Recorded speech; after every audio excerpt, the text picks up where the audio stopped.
ይሄ ክለብ እኮ አሁን ሰሞኑን ፎርብስ ባወጣው እንኳን ዝርዝር አይታችኋል። ሁለተኛው በዋጋ ውዱ ክለብ ተብሏል።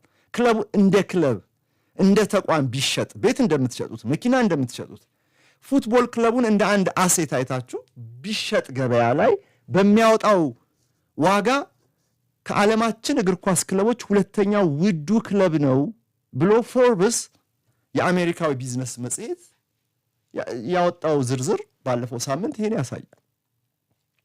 ይሄ ሜዳ ላይ ውጤቱ እያሽቆለቆለ ያለ ክለብ ሆኖ ግን እንደ ተቋም ያለው ትልቅነት የብራንድ ዋጋ የዓለም አቀፍ ደጋፊው ብዛት ያለው የገበያ ፖቴንሻል በሁለተኛ ደረጃ ላይ አስቀምጦታል። ወደ 4.2 ቢሊዮን ፓውንድ ገደማ መሰለኝ የተገመተው ባለሳሳት። እና ለዚህ ክለብ የሚጫወት ቡድን ክለብና ቡድን ለዩ እዚህ ጋር ለዚህ ክለብ የሚጫወት ቡድን ሜዳ ላይ የሚጫወተው ከስሙ ጋር የሚመጥን ሆኖ መገኘት አለበት። ቻምፒየንስ ሊግን አጥቷል።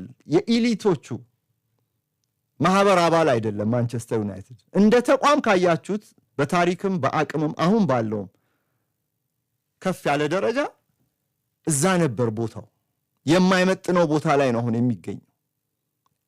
የሚመጥነውን ውጤት ለማስመዝገብ ደግሞ ይሄ ስብስብ መጠናከር አለበት። ቆይ የአሞሪም ጉዳይ ቅድም አድማጮች ካላችሁት ጋር አስማማለሁ። እሱን ወደ ጎን እንቶ ሜዳ ላይ የሚጫወተው ቡድን ግን አሰልጣኝ አሞሪም ይሁን ሌላ የሚምጣ መጠናከር አለበት።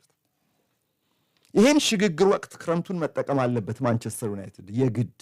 ኦኬ ሳምሶናይቱ ጎድሏል፣ በጀቱ ጎድሏል፣ በጀቱ አንሷል። በጀቱን ማሟላት አለበት። ኩኛን 32 ሚሊዮን በአንድ ጊዜ ክፍያ እንዲከፍል ተደርጓል። የበለጠ ደግሞ በጀቱ በዚህ በኩል ጎድሏል። አሁንም አሟልቶ ነው መምጣት ያለበት። አይ ለሚቀጥለው ዓመት ይህን ተካለው የሚልበት ቻምፒየንስ ሊግ ከፊት ለፊቱ የለም። ልብ በሉ። ምን ማድረግ አለበት? ተጫዋቾችን በጥሩ ዋጋ ሸጦ ይሄንን ዴፊሲት ይሄንን ጉድለት ማስተካከል፣ ሚዛኑን ማስጠበቅ ይኖርበታል። ለዩናይትድ ደጋፊዎች ጥሩ ያልሆነ ዜና የሚመጣው ከዚህ